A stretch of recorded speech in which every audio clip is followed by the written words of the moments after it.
We are officially at halftime of the 2K26 news cycle. Not much came out in the last week unless you're a My Team fan, but the dust has officially settled. We've entered the second calm before the storm. The next 12-13 days, we're about to get a lot of event information. As you guys know, we haven't had that yet. The city reveal, and then the game is going to be out. But before we get into the main topic of the video, I want to go over this Joe Knows tweet that was deleted recently, where he said, quick answer this. If I'm able to show y'all early gameplay, would you rather see raw unedited gameplay and cut up game clips video? Now, what do you think that means? Well, if you look at our roadmap for 2K26, you see we got My Career plus My NBA this week, and then community content. Now, you guys know what that's going to be. Like I said, the second half is about to begin. So what I wanted to do today was go over every single bit of information that has came out, not showing you all of it, but just going over what I think is the most important stuff that's came out throughout the last month or so. And then I might make one more after we get all this news before 2K26 comes out. So you can watch this video and then the next one, and that's going to show you all the main information. So we're going to have a refresher here, but also there is a lot of people that can't watch every single video. So this is going to be all what I believe is the most important information summed up into one video. If you guys want another one like this after the second half ends very soon, get this video to 3,000 likes and let's get into it, okay? So there will be no RNG in the shooting of 2K26. We are starting from the very beginning pretty much into very recent news. Now, if you guys don't know what RNG is, man, even if you do, it cannot be in 2K. It was a major topic this year. Random number generator is what it means. And it was the highest it has ever been in 2K history this year on 2K25. As well as the slingshot effect, skill-based matchmaking, engagement optimized matchmaking. I mean, we could go on and on. But essentially, if you time your shot correctly, you are now rolling a dice. If you time it perfectly, and it has to land on the number 2 or 3. If it lands on 4 or 5, well, you just don't make the shot, even if you perfectly timed it. In 2K26, there will be, for the first time ever, from Mike Wang's words, a fully pure green window. So in the past, you have a window to time your shot on 2K. Let's say it's 50 milliseconds. A jump shot is about 500 to 600 milliseconds when you hold down the button to when you actually can just fully, you can hold it down all the way and the ball still leaves your hand no matter what, right? It's about 500, 600 milliseconds for most shots. Well, in the beginning of your 50 millisecond green window and the end on the edges, there was usually RNG. So it's like you timed your shot right, but you didn't really time it right. So there would be RNG on the edges of the window in most games where you could time it in that spot and you're not going to 100% make your shot. Some games like 2K19 and I think 2K24 at the beginning of the year had no RNG, where if you timed it in the window, it always goes in. 2K26, the entire window will be where if you time it there, it will go in, okay? If you time it, of course, we don't know about how contests change that, but for a wide open shot, if you time your shot correctly, it will go in. That's how the game should be. User input should be the #1 deciding factor on whether you or your opponent win the game, and it should never, ever be an algorithm that decides that, okay?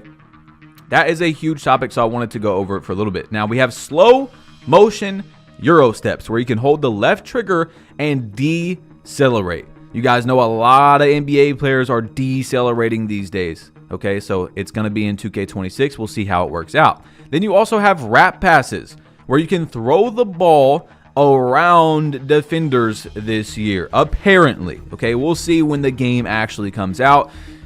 I think pretty much anyone can agree that the passing system has needed a massive revamp in 2K for a very long time. You guys know I average a lot of assists when I play. Like this year, I average like 10 assists a game in rec, like 35 and 10 or something like that. I know how to pass. okay? But there's a lot of scenarios where in real life versus on the game, you're passing the ball and your guy just like throws it right at the defender. He doesn't make any sort of effort to throw it around, throw it above, and yes, there's controls to throw it above and stuff, but hopefully it's going to be better this year with these new wrap passes and stuff, okay? So, are there instant greens? Okay, so this year there is going to be instant greens, but it's based off your quality of the shot and your ratings. It's very confusing, but yeah, it's, I don't know. I think that 2K is doing that this year so that next year they can actually bring back full instant greens and people are going to be like, oh my gosh. But yes, for the most part, I think if you're wide open and you time your shot correctly, you will get an instant green. And the reason why I'm bringing that up, you might not care about some of this news, guys, but I'm trying to, for the majority of people, I think that a lot of people do care about the instant greens, and I don't really know why. It's not a massive deal to me, but there is definitely people that really care about that, so that's why I'm going to have it in there. Anyway, is there still a high risk reward setting? No, shots and layup timing risk reward settings have been removed. Everyone is playing on the same playing field in 2K26. Again, very important. There is going to be custom layup packages in 2K26, kind of like the dunk style creator, but a little bit deeper to where you can actually take each animation out of a package and put it into your own package. I wish they would do that for dunks and dribble moves. I'm guessing that's what 2K is going to do in the future. Of course, they're not going to do it all at once. I guarantee you it's going to be like that in 2K27, 2K28. They're going to go one edition at a time. But still, this is a good jump forward where you can actually customize the complete package, each and every animation inside of one player's animation. Like, let's say Devin Booker layup style, you can just take the floater out, and then you can have LeBron James layup, like actual driving layup. Or you can have James Harden's Euro step, into the paint. Like, you can just change each and every one and put it into one package, which is pretty cool. It's a great idea for sure. Anyway, we have the no dip catch and shoots, where you're going to be holding LT or L2 to be able to go straight into a catch and shoot shot on 2K26.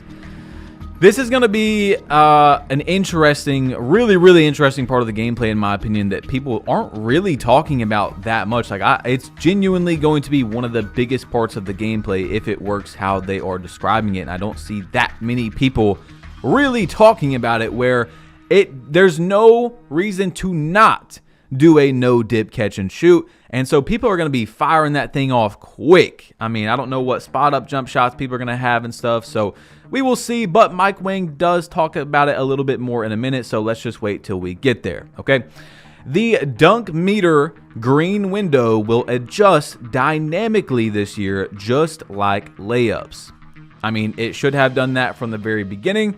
That's very good. And also, with your dunks, as you all just seen, just like your jump shots this year, everything is going to have a green window. In 2K25, you could not see your actual green, like where to release it. They did not want you to have an actual, it was really, I don't know why they did that, bro. I mean, it was obviously to just put so much RNG in the game. It is what it is, but now it is backed, and it's not something that I'm like, let's go, because it should have just never left the game in the first place, right? But good improvement. All right, are there any changes made to the L2 cheese, L2 dexing? Yes, they have made efforts to reduce the unrealistic motion and cuts that can result from dexing. Attempting to use dexing to cut back and forth repeatedly will consume adrenaline. So we will see how that works in 2K26. They did say they have a new technology with the foot planting for less sliding, for less unrealistic movement of the feet. So again, I want to see when the game comes out. It does sound good. And also, I do not have the picture of it, but Mike Wang replied to Power earlier in the news cycle and said that when centers are holding LT above the free throw line, they are much more likely, much more vulnerable to getting ripped while holding LT. As you guys know, in 2K25, if you have 25 ball handle as a center, as soon as you're holding LT, you automatically have legend unpuckable. Like, it's not like you can't get ripped, but it's crazy. I mean, they can literally not be looking in your direction. You can walk up to there with a 99 steal and not take it out consistently, which is insane, right? But I don't know how it's going to work in 2K25. I've already thought of ways that people are going to have workarounds to it.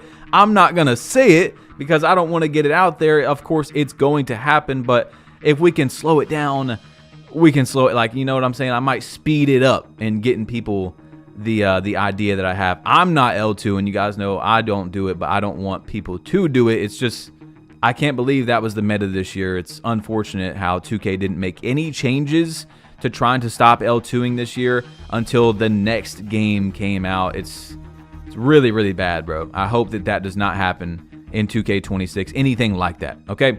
Changes to dunking. Yes, you are just holding the pro stick down now to activate your dunk meter. So your right stick down will just give you the dunk meter this year. You don't have to go up, down. You don't have to do anything. You just go straight down and it will give you the dunk meter. You can still dunk with the button as well. Rhythm shooting has got an upgrade in 2K26. It's going to be more dynamic where you can, pick really your release speed.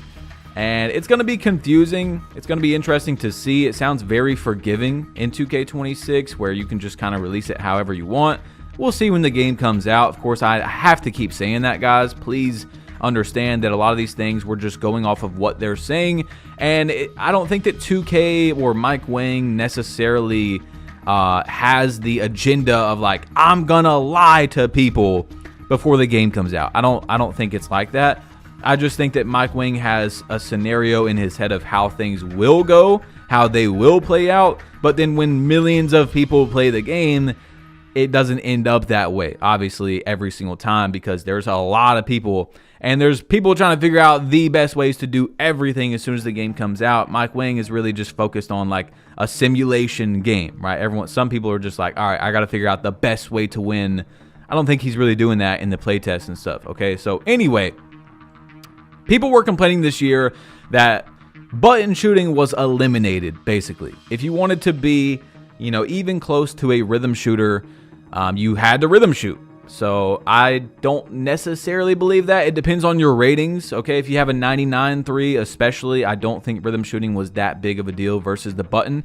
But as you went further down, I do think that rhythm shooting had a massive advantage over button shooting.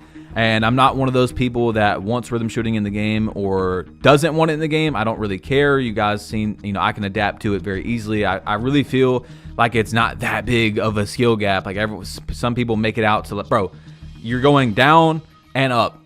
It's almost the same thing as holding down X or square. You're going, pressing it down, letting go, right? It's a little bit, I guess, more skill gap, but there was a lot of people that complained this year that, it was too big of a gap between the button and rhythm shooting. Okay, so Mike Wang answered, is there a gap, basically? And he said the goal was to make both rhythm and button shooting viable options with neither having an advantage over the other. But there are very different mechanics, so it's not really possible to directly compare them.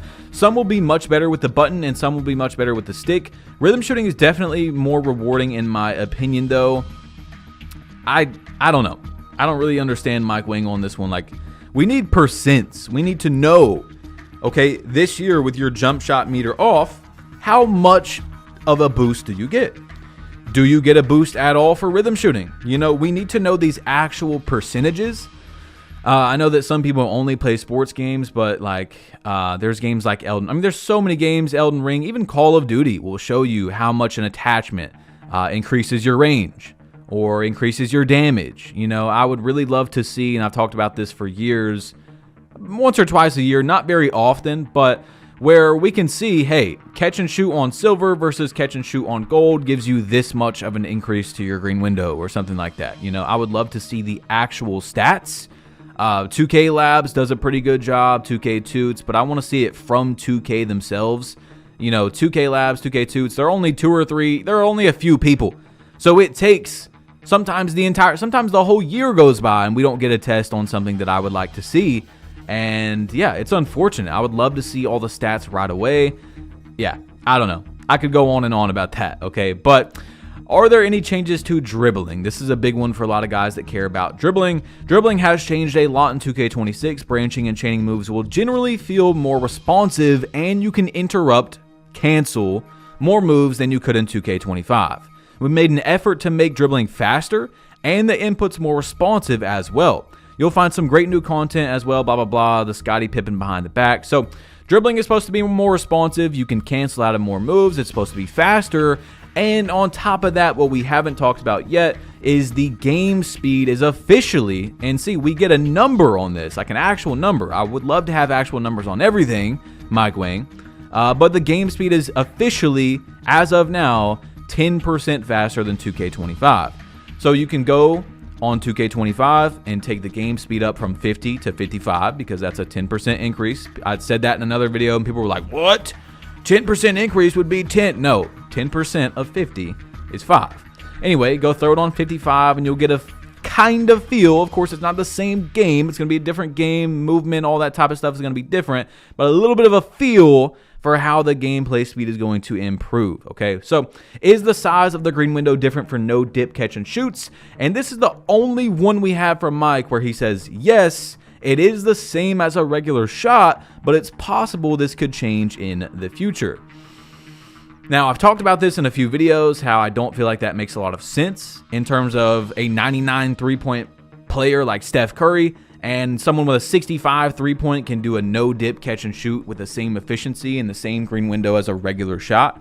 I feel like someone like Steph Curry or Klay Thompson is going to be much better at doing a no-dip versus someone who's already not that good of a shooter.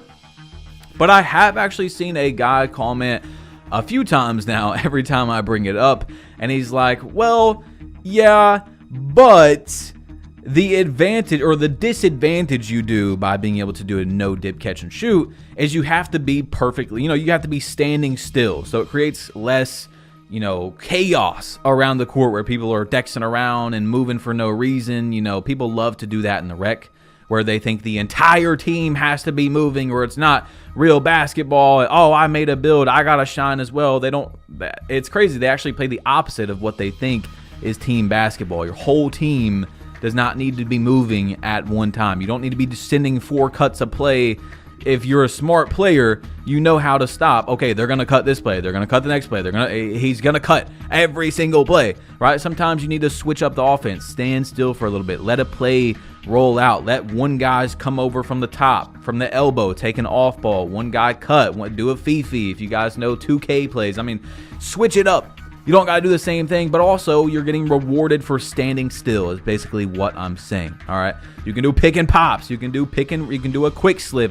There's so many other things than just doing a cut every single play. But yeah, I don't know. That's just the rec, man. I can't play a random rec. Anyway, baseline sensitivity. Yes, there was an improvement to address baseline sensitivity, guys. This year, baseline sensitivity was whack. It was obviously not in a good spot. But like I've said before, 2K is not very good at balancing a lot of changes. So it might be overpowered next year. You might be able to just run baseline and cheese like older 2Ks, and that won't be very balanced for gameplay. That's all I care about is balance for gameplay. If you guys are new, that's what I go for. Unbiased opinions on trying to get balanced gameplay where the majority of players will enjoy the game, okay? And have a high skill gap in the game as well. Will there be a boost for turning the shot meter off? Yes. It will slightly increase the size of your green window from Mike Wang himself. And like I said, guys, I would love to have an actual percentage. We have a percentage of, I'm not going to use the meter anyway. If there's a 1% boost, I'm turning the meter off. And honestly, even if there wasn't, I'm probably still not using meter. I'm so used to it, and I don't like the delay of the meter. And also, that's what a lot of people use to cheat. Not saying if you do use the meter, you're cheating, but it's just another way for people to, kind of prove yourself that you're not, doesn't mean you're not cheating, but you guys know what I'm talking about, man. In 2K24, I did an entire hand cam video shooting with like a 45 three-pointer or a 50 three-pointer.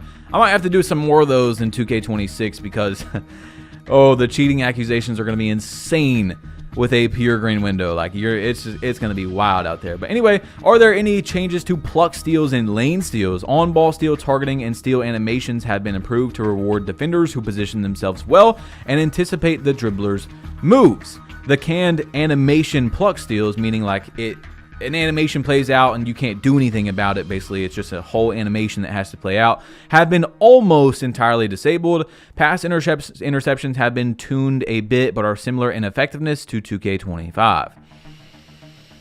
Now, again, Mike Wang says tuned, but he doesn't say whether it was buffed or nerfed. It's just little things, guys, bug me. You know, I want to know what Mike is talking about. There was a few things that I didn't even put in this video because we don't actually, like the shot contest system. They told us it was tuned and changed, but what was changed about it? What was tuned about it? What game is it similar to in shot contest system? I told you guys before 2K25 came out, it seemed very similar to the 2K19 shot contest system, and it was. Okay, so anyway, are there any changes to burst and changes in direction for ball handlers? We spent some time tuning the dribbler's ability to start, stop, and cut. The speed and tightness of changing directions will vary based on ratings and your dribble style.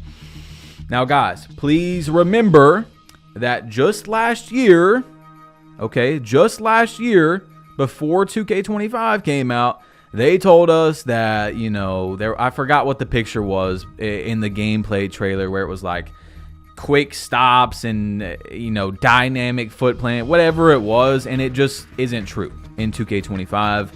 You know, there's some examples where it does look decently good, but there's a lot that looks really bad. And there's just a lot of times where you want to stop and you don't get the stop that you want. And it's literally quick stops or RNG. Like, as crazy as that sounds, like everything is RNG. I mean, you can do the same exact move into a quick stop every time, which is, you know, just doing like a hesitation or whatever before you shoot the ball. And you're not going to get the same stop into your shot every time, even if it's the exact same scenario. And I'm not even talking about like, oh, it has to be like that every time. It's like 1 out of 10 are going to be the same. Like, they're all different by just a little bit usually, but it's still pretty annoying how different it is. Like, Steph Curry is not going to do the same sequence of moves into a stop and shoot scenario where it's going to be different that much. You know what I'm saying? I don't know. That one's not a big deal to me, but I just wanted to, I don't see a lot of people talking about how even quick stops are RNG. But are there any improvements to standing dunks? We've reworked the logic for standing dunks to make them more reliable for bigs who aren't too crowded under the rim. We've also returned standing skill dunks to have generally larger green windows to compensate for how fast most of those dunks are. So here is again where I like to caution balance of gameplay in 2K25. I just did a standing dunk as I was watching, but look, the standing dunks weren't in that good of a spot in 2K25 in terms of balance this year. It was more the logic just didn't make a lot of sense. You would just miss shot like dunks that you shouldn't miss, but they did that because in 2K24 they were too overpowered. They were too overpowered mainly because of the Kobe jab step. If you guys played 2K24, you know exactly what I'm talking about. You could do a jab step. It literally every time there was no combating to someone doing a jab step. You couldn't. It was basically an exploit in the gameplay. We don't want exploits in the gameplay. We want balance. You could do a jab step. It throws your defender out the way. There is nothing you could do to combat it. And then you have a massive standing dunk green window. So again, just like the green window this year on 2K26 for the dunks and, you know, now standing dunks, I told you guys I think 2K is trying to, in many areas from what I'm seeing, give us a middle ground of 2K24 and 2K25. Like finesse finishing, layups in 2K24 there were some that were literally exploitive, like the scooper layups I showed you guys in many videos, where if a defender was in a certain spot, you could do a scooper every time. There was no blocking it, there was no stealing it, and you could have very low ratings to activate it. You didn't have to have high ratings or anything like that. You also had a massive green window. They could have really high defense. It still didn't matter. So there were exploits inside of the finesse finishing. And again, like 2K normally does, instead of really just fixing that and kind of toning it down, nerfing finesse finishing a little bit, I would say, in my opinion, this year, finesse finishing was heavily nerfed and was not very effective. So, like I said, I think they're trying to find a middle ground for that. But again, just like the standing dunks, I think that we have a pretty high chance, and the baseline sensitivity, all this stuff, for all these things to be overpowered. next year. Maybe even exploitive, but we will see. Okay, I don't want to freak out and say that anything should be changed at the moment until we see the gameplay. And you guys know when I talk about gameplay changes in the last 3-4 years, I only really want things changed that are massively exploitive, where 99% of people can look at it and say, okay, that is definitely an exploit.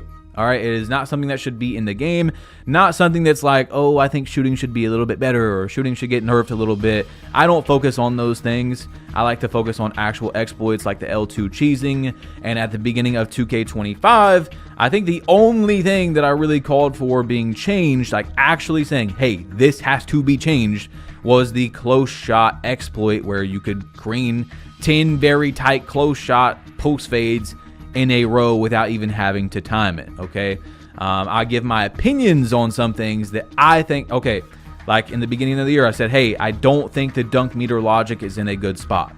I didn't say it has to be changed, but I said I don't think it's in a good spot. So there's a big difference in when I say something needs to be changed and when I just give my opinion on how it is in terms of balance and how it should be, how correct it is, right? Like finesse finishing is not in a good spot this year. Dunk logic was not in a good spot. It definitely could be better in terms of, yeah, people are not going to make those builds because it's just not good. Like, it's really just not that good. You see what I'm saying? And you want every style of gameplay, especially with a high rating, to be good. You know, you want 99 layup to be good, and it's just not that good. All right, you see what I'm saying? So anyway, my bad for the little yap right there. Our motion styles on 2K26 are going to affect your gameplay. Driven by pro play, just like dribble styles, some styles will naturally be quicker and more explosive than others. For 2K26, we've added rating gates, so you'll need higher attributes to equip the more effective styles. Now, I've told you guys I don't like this. I don't like dribble styles affecting your speed. I don't like motion styles affecting your speed. But 2K this year is trying to gate them, attribute gate them. So if they do it correctly, it's not that big of a deal. And by correctly, I mean, of course, your highest attribute gated motion styles and dribble styles should be your best ones. However, the chances of that actually happening are very slim. For example, let's say the best dribble style for a 6'6" is at 75 ball handle, but there's one at 90. Well, that just means that the balancing of the builder is going to change based off that right there. You don't have to go 90 speed with ball if the best dribble style is at 75. So if 2K does it correctly, yeah, it'll be good for balance. You know, people will have to go high on attributes to get that and motion styles and stuff, but the chances of them doing it, we'll just have to see. All right, I don't want to write it off, but we'll have to see. All right, so in 2K26, you will be able to misdirection behind the back, crosses, tweens, and hezzies by starting a standing behind the back, cross, tween, or hezzy, and respectively, and then immediately holding turbo and throwing the right stick in the opposite direction before the first bounce. So some more combos are coming back, like Mike Wang said, where you're able to cancel out of stuff and blah, blah, blah. Also, we are going to get momentum crosses by flicking up on the right stick to start a standing in and out, and then immediately sprint with turbo toward the offhand. So our 2K17 kind of momentum crosses will be back. There was a momentum cross in 2K25. Not a lot of people know that, but it was within the LaMelo Ball dribble style only, and it was very slow. It just was not a good move. There is not worth it at all to go to LaMelo dribble style just for that, right? So anyway, there will be a layup meter off boost, just like turning off your layup meter, or sorry, your jump shot meter.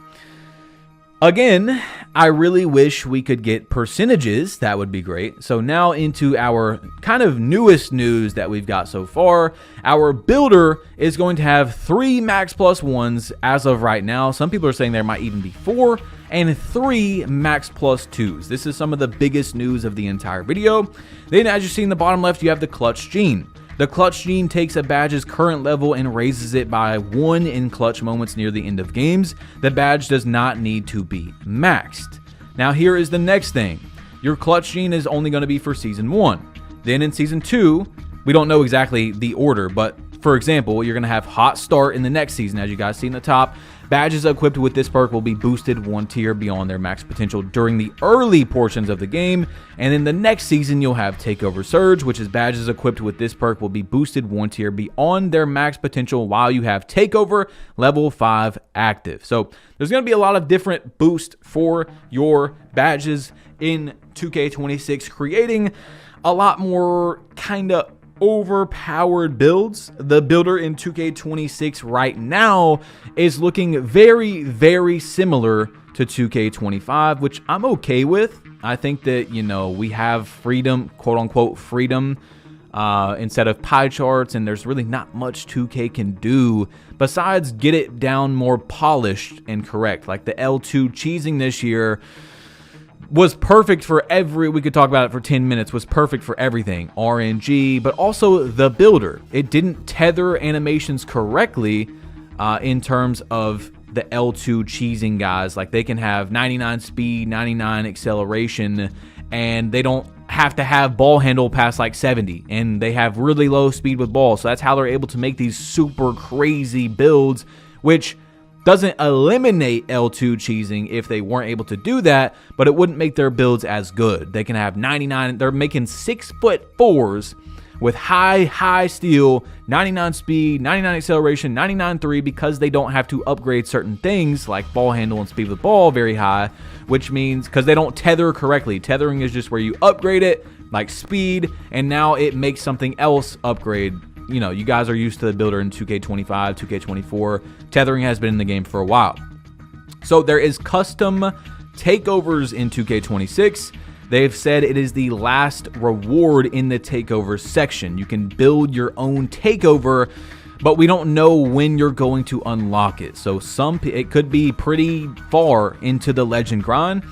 So if it is, not everyone's going to be able to get it. So don't get too excited yet. All right, there's going to be build specialization, where you have to have a 60 driving layup and 60 driving dunk, or you guys can see all the requirements right here. And the build specialization is going to give you goals. It's going to give you goals that will give you 2 cap breakers in the end, okay, for that section, and 1 max plus 1 and 1 max plus 2. So you've got 9 goals. Some of the rewards are like a different archetype name, a arm sleeve. There's some other rewards inside of the 9. I think it was 9 goals, but we'll get more into that in a minute. So cap breakers are going to be more important this year in terms of when you have very low attributes. As you guys see, if you have a 25 standing dunk, 1 cap breaker can bring it up to a 40 standing dunk. Now, for the most part, it's not going to matter. There's going to be some times when it does benefit you to do that, and sometimes where it doesn't. For example, if you have a 94 perimeter defense and you want to bring it to a 99, you're going to want to use the cap breakers there, then putting 5 cap breakers onto standing dunk from a 25 and bringing it up to like a 70. The weight of the actual attribute is going to give you much more benefit. You're going to be able to get a better build by putting that +5 into your perimeter defense than your standing dunk from a 25, because of how much overall you get from it. You see what I'm saying? And it's going to be a little confusing for people, but there is also 4 rebirths in 2K26. Silver, which is unlocked out of 90 overall, which is what we've had for years. Then you have Gold, Hall of Fame, and Legend. Now, what this means is, after you unlock Silver Rebirth, you can make a build. Once you get that over to 95 overall, you'll unlock Gold Rebirth. What Gold Rebirth means is you will have to make a new player, and all the badges that can go up to Gold will immediately start at Gold. You make another build to get it to 95 overall, you see what I'm saying? You're going to have Hall of Fame Rebirth, so it's going to be good for people that make a lot of builds and people that don't have the time to grind out the badges, or just don't want to. You know what I'm saying? You're on your 4th, 5th build. You don't want to grind out the badges. Well, now it's going to give them to you and incentivize you, of course, to make more builds, which makes 2K more money. That's a lot of these things, but it doesn't necessarily mean it's evil. You know what I'm saying? There's a lot of changes that are good for us and 2K, and we've talked about that before, okay? So some of them are strictly for 2K, all right? But, you know, some of them are not, okay? Are you limited to 1 custom takeover? So people are wondering about that. Nope, it is going to be, as you guys see, like Call of Duty. where once you have unlocked custom takeover, you'll have 4 custom takeovers. So you'll have classes, you'll have slots that you can edit and you can change in between games. So let's say, you want to change from this custom takeover to the next one, you should be able to do it in between games. Can any attribute be boosted with your custom takeover? Anything but non-physical attributes, guys. Okay, so you can't do strength, you can't do speed, you can't do acceleration, all that type of stuff with your custom takeover. That does not mean, we do not know yet if there's going to be any actual takeovers where you can do that, but they have already told us that in 2K26 they have taken down the takeovers from like 22 to 11. So they might have completely taken out all of the physical takeovers. We don't really know yet. All right, so I'm just letting you guys know. All right. So you can do the build specialization quest in your single player modes. This is very important because, like, for example, the shooting quest goal number 9 was 2,000 mid-ranges, 2,000 three-pointers, and of course this would set bad gameplay for a lot of people. People are still going to do it because they're going to be like, I'm not playing my career. And what I mean is, like, in random rec, they're just going to force up, shots trying to get their build specialization done. So it's going to create some chaos, a little bit more chaos in the random rec and stuff, and, the random theater, all that. But it's good that there is an option to go do it in my career, so it will lower that a good amount, okay? Anyway, can you apply cap breakers earned from build specialization to any attribute? No, you can only do it in your specialized area. So if you do a shooting build specialization, you can only add it to your mid-range, free throw, 3-point, stuff like that. But you can also add them to your physicals. So that's just a little something to keep in mind, is that you can do +1, +2 to speed, whatever you want to do inside of your build from your build specialization. And I didn't say this as well, guys, but you can do build specialization only 1 time per build, okay? Also, with build specialization, if you complete the shooting build specialization, if you make a new build and select shooting for that, it will already be done. If you're on goal number 5 of the shooting build specialization on build 1 and you make a new build, it will already be on goal number 5. So that is important to note as well. I think we've pretty much went through all the very, very important stuff, as well as I will leave you guys with this one right here where Uncle Demi told us that, big builds were going to be better in 2K26. And Mike Wang told us that he is moving up animations to 6'10", other animations that normally you would not be able to get, and will also do the same for very many dribble sigs previously limited to small guards. So taller guard builds are going to be able to get more dribble moves on 2K26. They're not going to be able to get Steve Francis and stuff like that. Maybe like 6'5" if they max out their ball handle, but you're not going to see a 6'10" with Steve Francis because you still have to have the attribute requirements. Oh, I haven't really took a deep breath in a minute, man. Deep breath Badgie. If you guys have made it this far, comment down below deep breath Badgie, okay? I've went 38 minutes without taking a deep breath. But look, in 2K26, man, you're going to be able to get animations that 6'4" and under were only able to get before, but you're still going to need the ball handle, guys. You are still going to need the ball handle. So a lot of people are freaking out over stuff we don't really know yet. They're saying that tall guards are going to be the best things ever. I still think that there's, at the moment, going to be a good amount of variety. More variety in 2K26. I don't think we're going to be seeing demigods. Oh my God, small guards are not ever going to be able to be used again. But it just makes sense. It should have always been this way, that if you're 6'5", 6'6", and you have enough ball handle to get a move, you should be able to get it, right? So the reason why they're doing that is because the best players, most of the best players in the NBA are tall players. You still have your short players that are really good, like Jalen Brunson and stuff. Trust me, I know.